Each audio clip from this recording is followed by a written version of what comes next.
Malam gwa malam dit shi lo da tayet ko shaban gwa ma ko ba lesson dan ba jaban share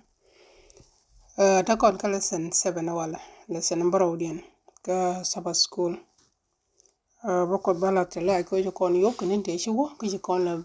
shub ka shanga wala kula Thursday ani bu kwar ka pot kon ka rwani ka ba je tie kan kon wora rwani ko ana pal ko bo nyete di algon ye shukr so godin gulne guda pin ka jan sama godin ku tieje ko ban reida ka rwaj reida ko titi keret ku godin gora yedu mandang bi ka explain kanga ka bu goda belep ko rwante bu barar godin shi ga biar wani ka bi gar wani ko bata kel ka nyamare damare gwari ka mare ka gad ka ti dong buraj mo bi jogo ling to godin anu go potke ka riya dial to no godin bi ka pot jini ken ka bekan ngaju mendini jere ko de lang ko kondial godin gone ti kondorar gone ubne kan gone no giban godin bine citizen in heaven ngaje nogie ka gorie ajene shi gadu shi jak tibini mon shi lugo kwida ko bine kan godin jeli shoko ko bine shup reituka en bine nangyal ti jiti dial shudu gat ki yongar amen gwa jukot ti loide tet chaman chala ro kon ka lesson on brodian wala lesson on brodian jani katul ni ci agori a heavenly citizenship show a heavenly citizenship katul wara ci agori diel role nyal shere go kon ji role nyal mamri basdan kan ka jeke ke Philippian 4 verse 6 ajanine katul ni you be anxious for nothing but in everything by prayer and supplication with thanksgiving let your request be made known to God. Jeni chukon bidier, talon bidier go kon. Jeni kapal, bana men gor kona, bana kam kot. So kerwanya to go. Kanti jala de for ginteka. Ti dong luno kon diel role nyal ki a citizen in heaven. Kot lo da neje ene goro bu kon kan che goro te gramukel madabab ko kot muno je bran bat che gade che de jak wo liu ku kidan che kon kam kan che kon kam kon bang che kon kam bang an kan ala wenera ande jak wana ma ka Thursday che goro no ne key of contentment ki tinda loj jakarong tinda loj kon jakarong nguda loj dan jakarong re shiang dan re kruso so che right wana me che to go ne che to ko problem la to gre taka ajeni michi problem che pen widu ke che pen doru che wada ya riek da ya bot ki da ya joy ki da ya liabo mi je pendoro ajani mi je riek mi je pendoro ajani la wang do lebe ajani la guji men bum ni jare tega langu ajani men bum ni jare tega la ja guji langu ti dia ti la kon time dana west ke keti la kan tiel ya weather budu long pin ke budu long nyal alwo bitti ko rodu ngudi ni jena rey tag matatin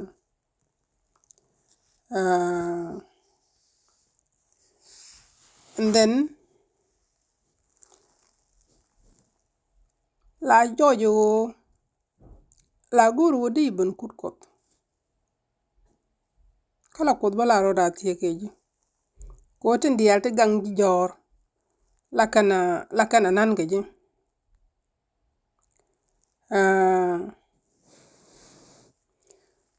Chikono linka job mani Paul rwajinu ti dial ti ta kon tini nyin wony mon tini. Cha wada ka bat ka gwatot. Da ka bat ka gwatot. Chikono ngay ka job mente ka rangi di de dan. Ka chanka el kara ti dial chuku jien magad ke. Sometime Paul jarwaj. Mecha gorga ka Philippian me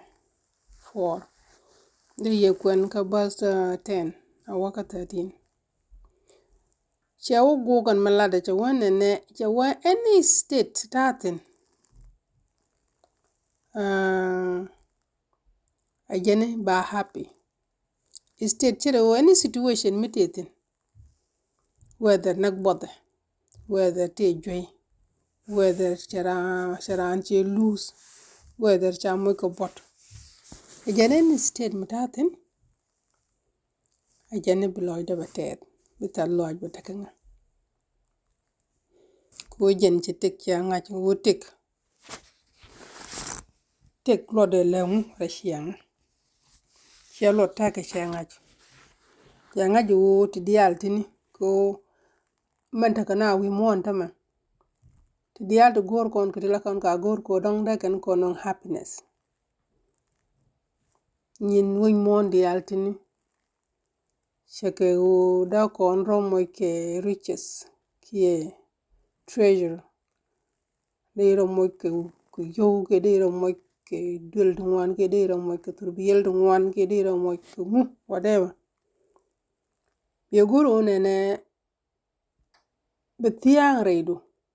ko bloide betet. But ti dial to na michi ku toka shi ke jien ke shankal je michi ke jien ke job lo da happiness do be jien. Happiness do chabita tin ko happiness do ku based on something. Ashan kida Paul che lara wo. Min winy mon dial tini. Chwana ngatan chwana jalatin. Chawa mito kon ko kot. Kot karo ade. Ajanda lo dan jakatezin. Chalat ka bas chalat. Chawa nene. Ajani I can do all things. All things. Through Jesus. And I can do all things through Christ who strengthened me. Tidial degalat through Jesus and mo yoka bom. Mo kono kana wone all things. Sometimes la kona gujo kot te kon kamo do kon tidial do kon katich. But guru bikon will kot bikon tich. Will kot lodo amugwa mangor kode kon. Minti no kot moje ke kalan midit moje ko position ko bane itini tilang adolti baga jaga poch lodo gore ko brodo liak enemi guru ko brano ham gaje she will ko achangi kana ham ne to nke changi kan kan enemi guru ko brano let ka mi jek chuko no guru ne bitiech ka tieny mugwa shiko mitiji kan dung medo ka kon moj ben wana me tinyin shada chawa first team si shugaraw kana diok shugaraw da bad jokan ban ngwan chawa di kan mada kan mada do ki maido kan da yati ka ko chawa ka revelation yanda har wudaraw ka walbaraw chawa da yo bitake bete ke courage ke bete ko bom ko bi ngadu bi share gana dai ti ba ko dai forgiveness ke dai palaka dai yete ka dai ti ba ko do mo ko bom ko dai luwe ka dai ka gor dai ti ba ko do mo ke strength ke ba mo ko bom ko bine tin logo bo biga nok ke biga la de gwa ke bi ju mo ke wisdom ti dial ton ke ti ko dai ti ko ti dial ton wi ka ti ko ba kam but mu ti ni ti don bina na ka ke bina waham ka shi ko da ba kam shan ke da ko ngo jote pala tu wan ti la ti dai ti ke don shi bi jak but mo ti ti je le chawo ko ene pal mi shi pal lingeje ene pal mi shi pal lingeje ko loje je mi shi pal ka gujiyo kan ko do loj ki kan ko do ling gujire de go aki ti ko do bay nyodo angula rongo ka pal nje pal ke ji ko kot chaka chekach chawangan ko tiengara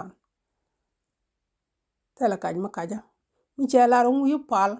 ba palu ba ling ka ba palu ba loj atok dileja so lesson dan na wala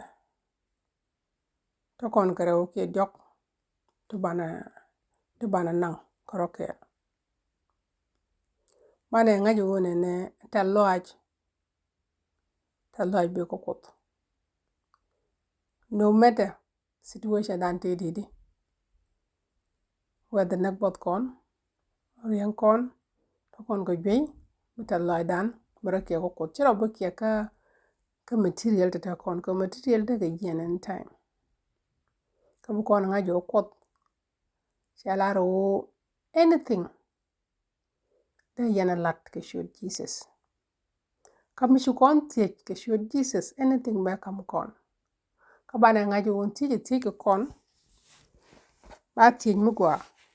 ba tie mala ba tie nogo no ka our neighbors kie ke gan man kon ke nya man kon kodan goro bo kon kan ko bu kon kan goro wa character kon bu shiga character Jesus goro bana ke de bolo ba wane ngot kon kon liu ko once liu tela character to develop ka tela kan din bo jak goro kon bana shit ke Jesus cha gwa wo bu kon chech ke bu kon wa dong to kon ke Jesus ki kon ta ke Jesus kel shan kit goro bu ko check character ko chika character Jesus o jen bu kon jaga ja bu kon heavenly citizen bu kon jirol nyal diel miliu ga character ti jek ashili wala ka character ko ngot ka jek na lo nyiri ka gagi ka ta ngodi di bu iro jek ngot bro jek kan character to ton kamu wita kan character to ti chin be citizen dong heaven do dwi mon gani do dwi mon ke so ko gore go ni siang bana character kon mana ke yalaka alo bu kon ni mal mal ti cheje bu kon ni ko ti cheje ba kon nyiro chi kon bi nyir ba kon la de jek chi kon bu la de jek shada ta te ke Jesus bu kan kon chup ka level mo mot kon chi kon gad Jesus am na roda ne siang na ni siang eno tin char kon ke tin lat kon ke tin goy kon ke bi ka nyiro nyal ane bu koro ko to pot kon an wain titini mane mi chana jekka next Thursday ane bapal kwara jaw kan Yesu Kristo ti dial ke nyin ko chulo de tet ko din ke ro ni ku ti ni lo ke kete ma din no ngene ya no ne no bune kan ko gone ko lojo ko lojko ke li o bune kan wadi long ne leb wangda leb loiko leb jitko ka moy ne ka long ene go bene rwani ko ne ka gwor gwadin chi easy ka ne as human being ene go ba ne humiliated ki ba ne sheng jek